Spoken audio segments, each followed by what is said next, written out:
2008 and 2012. Just start things off with a question to Elizabeth. Just kind of reflect on your past experiences here and what it's like to be back here in Omaha. I've been very successful the past 2 times I've been here, so it's awesome to be back in Omaha. I was very excited that USA Swimming decided to have it here again, and definitely hoping to recreate what I've done the past 2 times and make the team again, and I'm looking forward to it. It's going to be a good meet. All right, if we could just stick with raising your hand for questions, and we'll pass the mics and take it from there. We'll start with Pat. Thank you. Pat Forty from Yahoo Sports. Hey, Elizabeth. Hi. Just wondering, I guess, how it felt to pop that really good IM in Atlanta leading into this, and maybe just kind of the journey to get back up to that level of performance.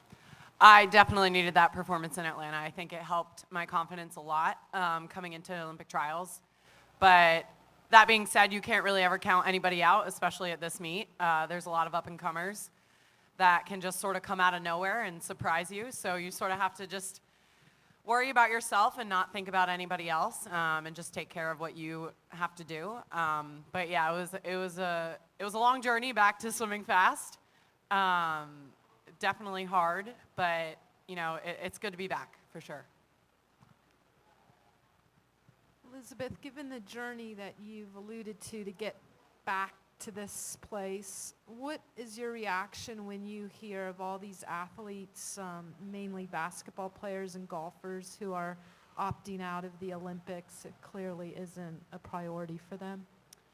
To each their own, honestly. For us as swimmers, the Olympics is the pinnacle of our sport, so obviously we're going to do everything we can to get there, and obviously I've done that, hopefully.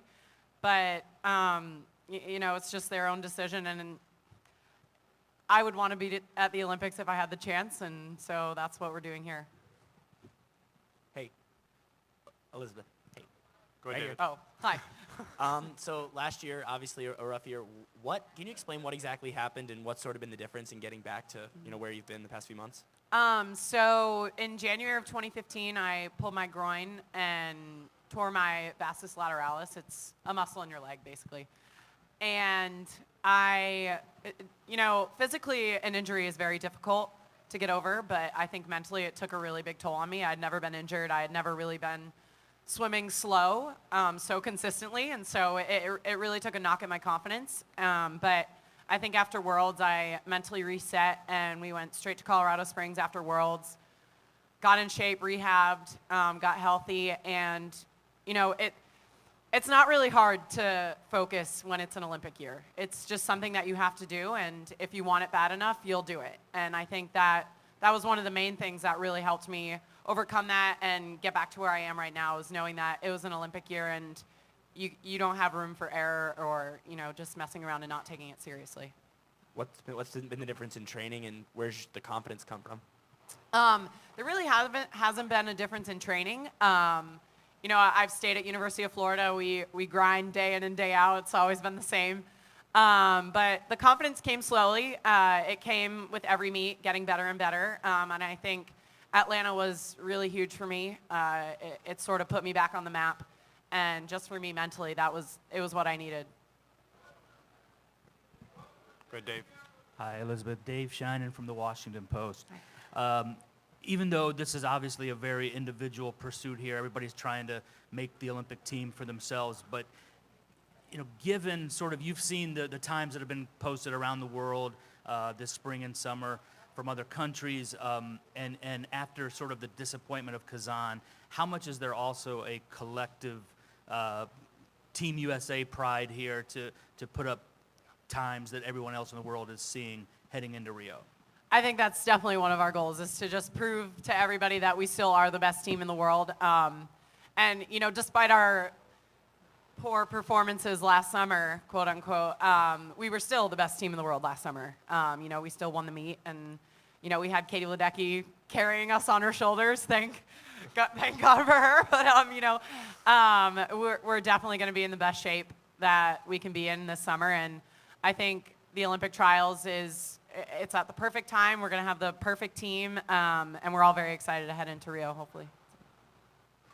Elizabeth, Wayne Drays from ESPN. I'm curious, during your recovery, what was your low point? What was the moment when you sort of doubted yourself the most? A low point was probably at one of the Grand Prix that I went to in the spring of 2015 leading into Kazan. I think I went something as slow as like a 4:52 in a 400 IM wearing a suit, it's pretty terrible. And obviously that was just a huge knock on my confidence. And it was hard going into Kazan knowing that I was injured and that I probably wasn't going to be my best. And it was hard. We were sort of toying with the options of maybe not going, maybe going, but we all decided that I should try it at least. And, it wasn't great. I got like 12th, I think. I don't even really remember, but it was almost great because I used that as motivation leading into the summer. I do not want a repeat of last summer, and I did everything in my power to make sure that it's not going to happen again this summer. Karen and then Paul. Elizabeth, can you describe what it's like warming up when you have so many swimmers swimming every day? How chaotic is it? It's pretty chaotic. I would definitely say an international meet is way worse because you have, people from Australia who swim counterclockwise, and it's just like a mess. It's something you just sort of have to get used to. You have to roll with the punches, literally sometimes, and we're very fortunate here to have 2 huge pools plus a 25-meter pool. So hopefully that'll decrowd it a little bit. But, it's just something you have to deal with. Can I ask a follow? One of the swimmers said that he thinks it could inhibit records from being set here, that your regimen is thrown off just that much. What do you think of that?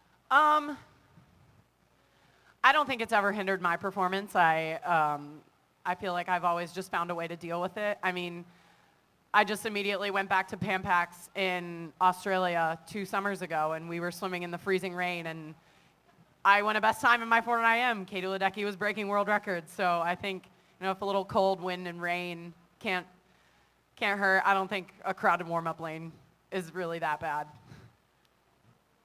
Go ahead, Paul.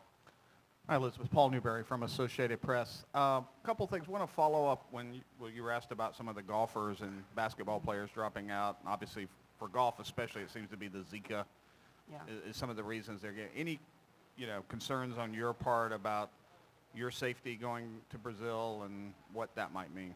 No, not at all. I think the USOC is, we are in the best hands possible. We're on the United States Olympic team. We are going to be taken care of. August is the driest month in Brazil. It's their winter. So I'm sure we're going to be given bug spray and long sleeve T-shirts and stuff like that to make sure that we're going to be okay, but I'm not worried at all. And another, just on an unrelated point, the whole sort of doping thing that's swirling around in all of sports, particularly track and field at the moment. And there's been some cases in swimming, obviously, some allegations of some tests covered up or people not punished. Any, are you confident that it's going to be a level playing field in here and but more so in Rio? And what's just your thoughts? Katie was saying there has been a lot of talk, among swimmers about what's going on in the world and some concerns about that. There's definitely a lot of talk, but I'm 100% confident that the U.S. Olympic team will be 100% clean. There's no doubt in my mind. And, it is sad that some athletes, no matter what sport you're in, are choosing to dope. Athletics is so amazing. You just want to sort of all be on the same playing field and just compete against each other and just race. That's what it's all about. And it's sad that it's been taken a step further into using drugs and cheating. But, I can't control what anybody else does. So I'm just going to sort of have to worry about myself and take care of myself and, hopefully perform the best that I can. No, I'm not. I'm definitely not. Huh? Sorry. Just, the talk, the rumors, speculations, just knowing people from around the world and other countries and hearing stuff. it's always going to be in the back of your mind thinking about it. David and then Karen. Maybe this is a good transition. The Olympic final in London, the 400 IM. What do you think about that final now, and what happened in that race? I think that I wish I could have come home in a 57. Then I would have won. You can't change what's already happened. I'm not going to dwell on it. I think an Olympic silver medal is awesome. I would be crazy if I weren't grateful for that. It was a true reflection of the work that I had done and the honest work that I had done. And, if that was the best that I had that day, then that's what it was. And, it happens. Anybody else? Go, Karen and then Wayne and then.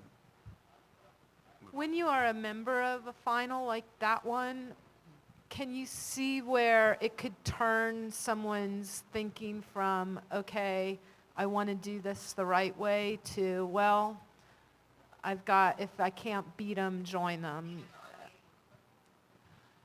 I could definitely see that. I'm sure some people have succumbed to that, and it's sad.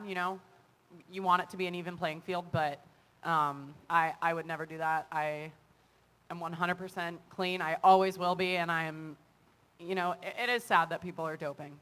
It's just sad. Listen, I'm just curious, when you see Katie entered in the 400 IM, who knows if she'll swim it or not, but what's your response to that, and do you think that's something she could do? Oh, yeah. Katie Ledecky can do whatever she wants. And it's one of those things where I can't control whether or not she swims it. I can't really worry about her. But I have full confidence that if she were to train 6 weeks, just IM, she would be really good at it. Last one to David. Maybe looking back on happier times, 8 years ago when you made the team in the 400 IM and finished second to Katie Hoff. Yeah. What was that experience like as a 15-year-old, and how weird is it being back here and then, maybe being on the heels of that still standing American record? Best moment of my swimming career by far is I think for anybody making your first Olympic team. It's a dream come true. It's something that you've dreamed of since you were little, and so for me to do it next to one of my best friends, Katie had broken the world record, and I remember looking at her, and she looked at me after the race, and she said, "Welcome to the club," like meaning the Olympic club, and it was just, I get the chills thinking about it. It's an awesome feeling, and it's just as great the second time around, and hopefully the third time around. But it is crazy to think that I've been on the scene for this long. I feel extremely old, even though I don't really think I am in the scheme of life. I'm only 23 years old, but for the swimming community and swimming a 400 IM, I might be a little aged, but I'm still having fun with it. I love it. So. All right. Thanks, Elizabeth. Thanks, guys. Thanks, guys. It's been very good to me. It's a love-hate.